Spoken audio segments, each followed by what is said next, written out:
Hi, welcome to the Church Split. My name is Will, and let's talk about a topic that will probably maybe split your church, or these types of people will split your church.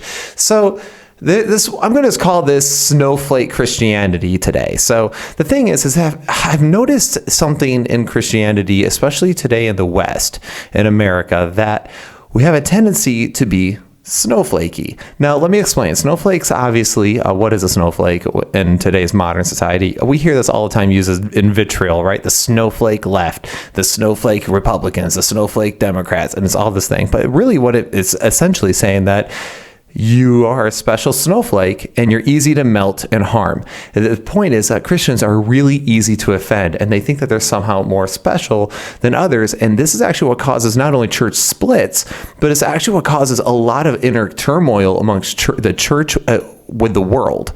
So it's like it turns into this whole church versus the world thing, and a lot of it could be avoided if the people at the church stopped being snowflakey and being so hypersensitive.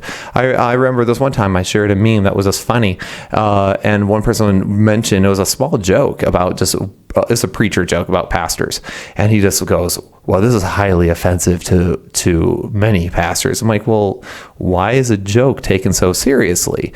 And I know humor is subjective and all that stuff, but it still seems really out of control to just blast things like that. So the few things that come to mind is 2 Timothy 4, starting in verse 1, says this: I charge you the presence of God and of Christ Jesus, who is to judge the living and the dead, and by his appearing in his kingdom, preach the word, be ready in season and out of season, reprove, rebuke, and exhort with complete patience and teaching. For the time is coming when people will not endure sound teaching, but having itching ears, they will accumulate for themselves teachers to suit their own passions, and will turn away from listening to the truth and wander off into myths. As for you, always be sober-minded, endure suffering, do the work of an evangelist, fulfill your ministry.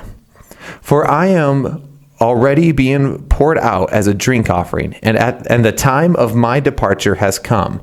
I have fought the good fight. I have finished the race. I have kept the faith. Henceforth, there is laid up for me the crown of righteousness, which the Lord, the righteous judge, will award to me on that day, and not only to me, but also to all who have loved his appearing. Now, here's the thing. There's a few things I want to mention just in this passage. One, he says, what should we do? Be ready in season and out of season. This means we need to be ready at all times to rebuke, to reprove, to exhort, and to do anything possible as far as giving the gospel to people, and also to fulfill our ministry. It goes right here. It's like, as for you, always be sober-minded, endure suffering, do the work of an evangelist, fulfill your ministry. Then he continues on the thought and says, I have fought a good fight. It is awfully hard to fight a good fight when we sit there and we're overly sensitive about everything. I think of the Christians who oftentimes, when someone, let's say, swears at work, they use a cuss word, and the Christians go, please don't use that around me. Don't speak those words in front of me. Like you've never heard those words before a day in your life. But the problem is, are you holding people to a Christian standard? Are you holding people to your own standard? Why are we expecting the world to act any differently than the world? Or when I think of people who just go, wow, and this one family I know, like they're not even married. They've been together for 20 years and they're living out of wedlock with each other. Are they Christians? Well, no. Then why are we expecting them to do that? Have you even given them the gospel this week? Fulfill your ministry. Fulfill the work of an evangelist. And Paul knows what this was like because he went all over the place in the book of Acts. We see him go from one missionary journey to another missionary journey to another missionary journey. He went to places like Corinth, and he preached in or around the temples of Athena, like sex gods and all these things. And there's probably people who are pretty risquely dressed. Things were happening around them that were probably not things that we would normally like. But meanwhile, we have Christians that are like, well, I don't even go to the beach because, there's a lot of evil people there who are dressed immodestly. And we've just completely lost any and all grit. We forget the fact that being a Christian used to get you stoned. Being a Christian used to mean going into uncomfortable places to give people the gospel. I actually just recently read a story online about some pastors' wives who went to a strip club to connect with these women to try to reach them. And that's crazy when you think about it. For us, we go, what? Why would a Christian ever be found in a place like this? But we forget the fact that Jesus, he tried to reach the tax collectors. In fact, he did reach the tax collectors. In fact, one tax collector was actually one of his disciples, and that was the disciple Matthew. Matthew was a tax collector. Who else was in the 12 disciples? Well, a guy named Simon, who was a zealot. Now, let me try to explain this to you. If you don't know this already, a zealot was someone who was very Jewish, and very proud Jewish, and wanted to absolutely get rid of the Roman state. Meanwhile, you have Matthew, who is a tax collector for none other than the Roman state. So yet these two were able to work together in the 12 disciples, and they didn't snowflake on each other. Neither one of them melted. We don't see all these examples of them infighting. No, they learned to work together because they had a common cause, which was serving Jesus, which was serving, the great God of Yahweh, the God of Abraham, Isaac, and Jacob. They had bigger fish to fry than to worry about all these little things. And meanwhile, I just remember a couple years ago, we had Christians who freaked out about just red Starbucks cups during Christmas. Instead of Christmas decorations, Starbucks just thought, you know what, it'd be cool if we had some red Starbucks cups. Just a little bit of holiday cheer, but keep it simple.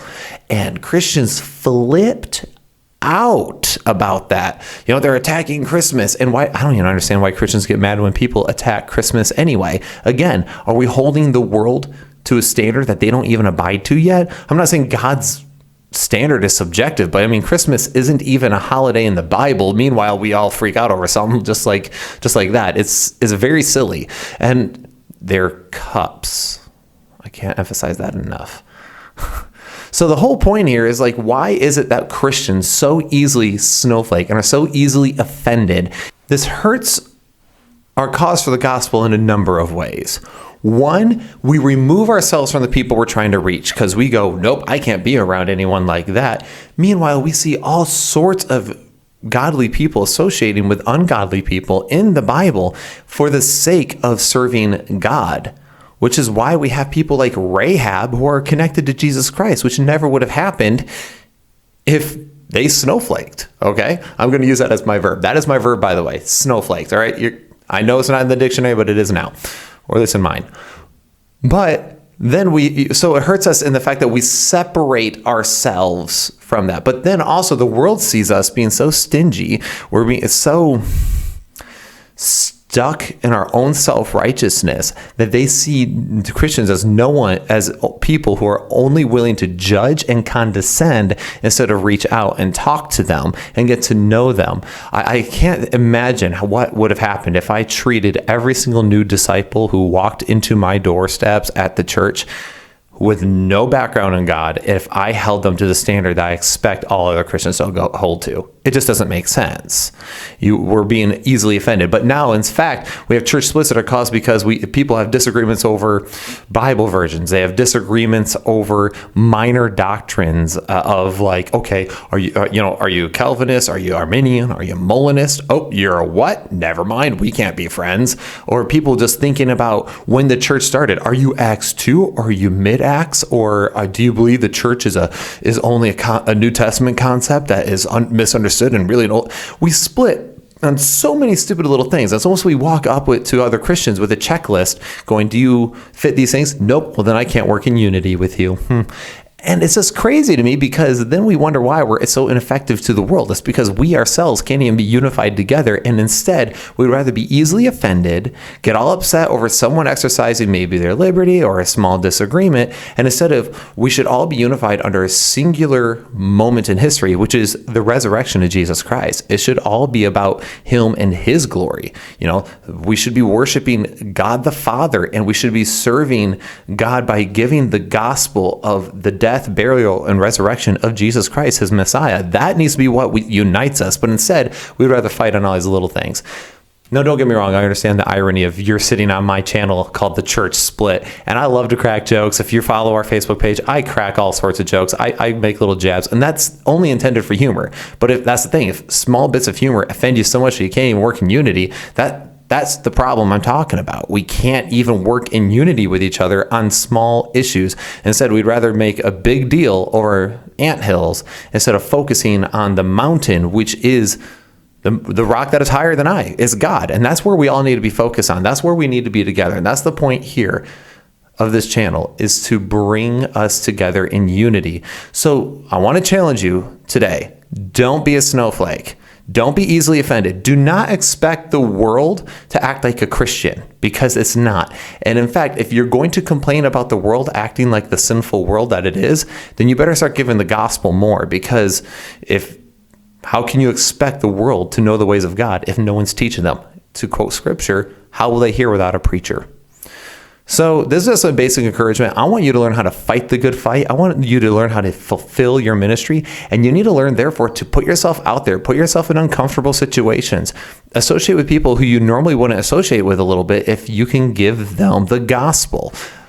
And that is the main point here. That is what I'm trying to teach you. So I hope that this concept has gone through. I hope you can understand where I'm coming from here. Don't be a snowflake. Don't be hypersensitive. Instead, grow some grit that like the early church had, that we see in the apostles, that we see in the disciples, and that we see in Christ himself. He wasn't afraid to put himself out there, and he wasn't afraid to tell people the truth, but he also showed them grace and love. I think of the woman at the well. I think of how that appeared to everyone else. This woman who's had like 5 husbands, and the one that she's living with is not her husband at all. I think of that lady, and he sat down with her at the well, and he took time to talk with her. And I know so many Christians today would be like, oh man, do you know so-and-so? Yeah, they've been married 5 times, and she has like another boyfriend that she's living with right now, living in adultery, and there's no way I'm going to go talking to her. I'm not going to associate with somebody like that. And it's crazy to me, because we see Jesus was the one who sat down next to him. Now, I'm next to her, not him. Sorry. But the point is obvious. The fact that we ought not to avoid the people who need the gospel. In fact, those people who are living that way need the gospel the most.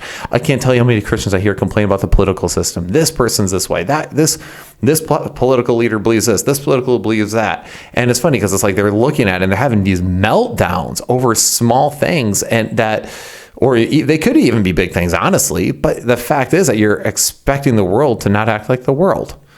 They are the world, and they're going to act that way. I've had one person go up to me at church one day and be like, Pastor, did you hear what so-and-so did? And I was like, you mean the world? The world is acting like the world? You mean the sinner has sinned? Whoa. I wasn't expecting that. Plot twist.